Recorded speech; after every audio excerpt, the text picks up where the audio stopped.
Hello സുഹൃത്തുക്കളെ, എല്ലാവർക്കും എൻ്റെ G4 ടെക് ചാനലിലോട്ട് സ്വാഗതം. ഇപ്പോൾ എൻ്റെ കയ്യിലിരിക്കുന്ന കെൽവിനേറ്റർ എ സിയുടെ റിമോട്ടാണ്. ഇതിന് ഫങ്ഷൻസ് എന്തൊക്കെയാണെന്നൊരു ബേസിക്കായിട്ട് ഞാൻ പറയുക. മൊത്തം എക്സ്പ്ലെയിൻ ഞാൻ ചെയ്യത്തില്ല, ഏകദേശം ബേസിക്കായിട്ട് ഞാൻ പറയുന്നു. എൻ്റെ ഇനിയുള്ള 2-3 വീഡിയോസ് ഈ ചാനലിൽ കാണും. അത് ഇതിൻ്റെ അകത്തെ അത്യാവശ്യ ഫങ്ഷൻസിനെ പറ്റി പറയുന്നതായിരിക്കും. ഇത് കെൽവിനേറ്റർ എ സി റിമോട്ട്, ഇതിൻ്റെ ഓഫ് ഓൺ സ്വിച്ചാണ്. Off on switch. പിന്നെ ഇത് എൽ ഇ ഡി ഡിസ്പ്ലേ ഇതിൻ്റെ LED ഡിസ്പ്ലേ ആണ്. അതുകൂടാതെ നമുക്ക് AC-യിലും LED ഡിസ്പ്ലേ ചെയ്യാം. ഇത് ഉപയോഗിക്കുന്ന രീതി എന്താണെന്ന് പറഞ്ഞാൽ, LED ഡിസ്പ്ലേ കുറച്ച് നേരം ഞെക്കി പിടിച്ചു കഴിഞ്ഞാൽ കണ്ട ഇങ്ങനെ വരും. നമുക്ക് ഇതിൻ്റെ അകത്ത് പിന്നെ വെട്ടമില്ലെങ്കിൽ നമുക്ക് ഇതിൻ്റെ അകത്ത് കാര്യങ്ങൾ ചെയ്യാം. അപ്പോൾ ഇത് LED ഡിസ്പ്ലേ. ഇത് കുറച്ച് നേരം കഴിഞ്ഞ് കഴിഞ്ഞാൽ ഓട്ടോമാറ്റിക്കായിട്ട് ഓഫായി പോകും. പിന്നെ ഇത് നമ്മൾ ഓഫ് ഓൺ സ്വിച്ച്. ഇത് ടെമ്പറേച്ചർ കൂട്ടാനും കുറയ്ക്കാനുള്ള സാധനം. അത് എല്ലാ AC-യിലും സെയിം ആണ്. പിന്നെ ഈ ചാനൽ സബ്സ്ക്രൈബ് ചെയ്യാൻ നിങ്ങൾ മറക്കരുത്. എന്നെ ഒന്ന് സപ്പോർട്ട് ചെയ്യണം നിങ്ങൾ, വളരെ ഉപകാരമായിരിക്കും. പിന്നെ മോഡ്. ഈ മോഡിൽ 5 ഫങ്ഷൻസ് ഉണ്ട്. ഫസ്റ്റ് ഫങ്ഷൻ ഞാൻ കാണിച്ചു തരാം. ഫസ്റ്റ് ഫങ്ഷൻ ഓട്ടോമാറ്റിക് ഫങ്ഷനാണ്. ഇതിൽ പ്രത്യേകിച്ച് ഒന്നും ചെയ്യേണ്ട. മോഡ് ഇട്ട് കഴിഞ്ഞാൽ ഓട്ടോമാറ്റിക്കായിട്ടെല്ലാം വർക്ക് ചെയ്തോളും. പിന്നെ ഇത് കൂൾ മോഡാണ്. കൂൾ മോഡിൽ 22 ഡിഗ്രി സെൽഷ്യസ് കാണിക്കുന്നുണ്ട്. ഇത്രയും നമുക്ക് സാധാരണ ഇതിൻ്റെ ആവശ്യമില്ല. നോർമലി ഒരു 24 മതി നമുക്കെല്ലാവർക്കും. പിന്നെ ഇതിൻ്റെ അകത്ത് എമർജൻസി, ഇപ്പം ഇത് ഇമ്മീഡിയറ്റ് ആയിട്ടുള്ള കൂളിംഗ് ഉണ്ട്. നമ്മൾ പെട്ടെന്ന് റൂമിലോട്ട് വന്നു കഴിഞ്ഞാൽ പെട്ടെന്നൊരു കൂളിംഗ് ഈ സ്വിച്ച് ഞെക്കിയാൽ മതി. ഇത് കണ്ടോ, TORBO. അപ്പം ഇത് ഞെക്കിയാൽ മതി. ഇതിങ്ങനെ.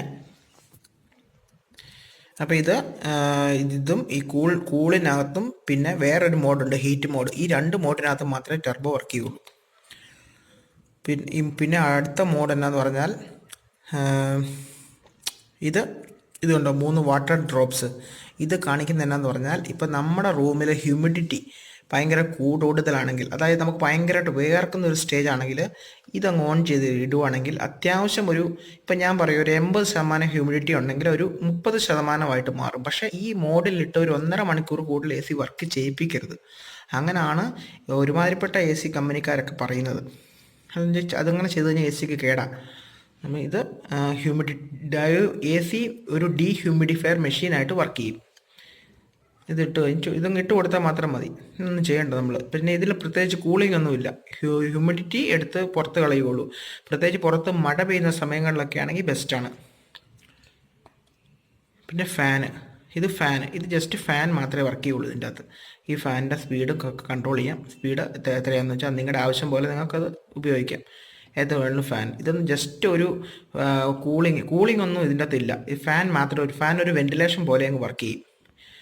റൂമിലൊരു കാറ്റിൻ്റെ അനക്കം ഉണ്ടാകാൻ വേണ്ടിയിട്ട് അത്രേ ഉള്ളൂ. ഫാന് നമുക്കിട്ട് സ്വിങ്ങിലൊക്കെ ഇട്ട് കഴിഞ്ഞാൽ നമുക്ക് വേണ്ട ഡയറക്ഷൻസ് സൈഡിലോട്ടോ, അപ്പോൾ ഇത് കണ്ടില്ലേ ഈ ചെറിയ സിമ്പിൾ വരുന്നത്, അതിൻ്റെ ആ AC-ക്കകത്തുള്ള സ്വിങ് മോഡ് നമുക്ക് സൈഡിലോട്ടോ എങ്ങനെ വേണമെങ്കിലും ആവശ്യാനുസരണം ഉപയോഗിക്കാം. ഈ വെന്റിലേഷൻ ഇട്ട് കഴിഞ്ഞാൽ ഈ സ്വിങ് എല്ലാത്തിലും വർക്ക് ചെയ്യും കേട്ടോ. പിന്നെ അടുത്ത മോഡെന്ന് പറഞ്ഞാൽ ഇത് ഹീറ്റ് മോഡ്.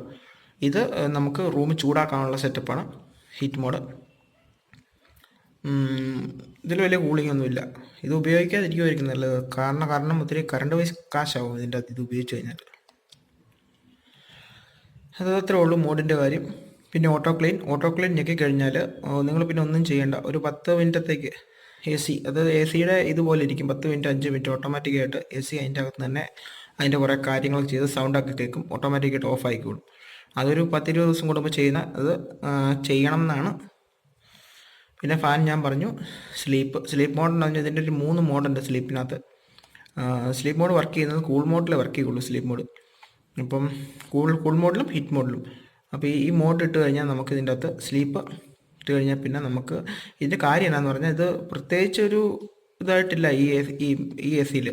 ഇതിൻ്റെ കാര്യം എന്താണെന്ന് പറഞ്ഞാൽ, ഇപ്പോൾ 24 ഡിഗ്രി ഇട്ടേക്കുവാണെങ്കിൽ രാത്രി 10 തൊട്ട് രാവിലെ 6 വരെ ഇട്ടേക്കുവാണെങ്കിൽ ഇത് ഓട്ടോമാറ്റിക്കായിട്ട് ഈ തണുപ്പേ നിൽക്കില്ല. ആവശ്യമുള്ള തണുപ്പ് ഇത് താഴെ 27 28 ഇങ്ങനെ താന്ന് വീണ്ടും റിട്ടേൺ ഇതേ വരും. അതായത് കറണ്ട് അത്ര ഉപയോഗിക്കാൻ അതായത് അത്രയും പൈസ ആകത്തില്ല, വൈദ്യുതി ചാർജ് അത്ര ആകത്തില്ല. പിന്നെ സ്വിങ്ങിൻ്റെ കാര്യം ഞാനിപ്പോൾ പറഞ്ഞു. പിന്നെ ഇത് HR എന്ന് പറഞ്ഞാൽ ഇത് മണിക്കൂറാട്ടോ, മണിക്കൂർ, ഇത് മിനിറ്റ്, ഹവർ മിനിറ്റ്.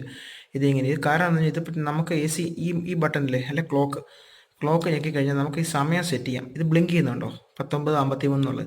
ഇത് നമുക്ക് വേണമെങ്കിൽ സമയം അങ്ങോട്ടും ഇങ്ങോട്ടൊക്കെ മാറ്റാം. എത്ര സമയം എന്ന് കഴിഞ്ഞാൽ വീണ്ടും ഒന്ന് കഴിഞ്ഞാൽ കൺഫേം ആവും. പിന്നെ ടൈമർ എന്ന് പറഞ്ഞാൽ AC നമുക്ക് ഇപ്പം 10 മണിക്ക് AC ഇട്ടിട്ട് 2 മണിക്കൂർ കഴിയുമ്പോൾ ഓഫ് ചെയ്യണമെങ്കിൽ ഇതിൽ ഞെക്കുക. ഇതിൽ ഞെക്കിയിട്ട് നമുക്ക് ഈ ടൈമർ ഇതുപോലെ തന്നെ നമുക്ക് മാറ്റിയിട്ട് എത്ര വേണ്ടെന്ന് വെച്ചാൽ ഹവർ മിനിറ്റ് ചേഞ്ച് ചെയ്തിട്ട് എത്ര വേണ്ടെന്ന് പറഞ്ഞു കഴിഞ്ഞാൽ ഇതിൽ വീണ്ടും ഒന്നുകൂടെ ഞെക്കിയാൽ മതി, അത് അന്നേരം സെറ്റ് ആയിക്കോളും.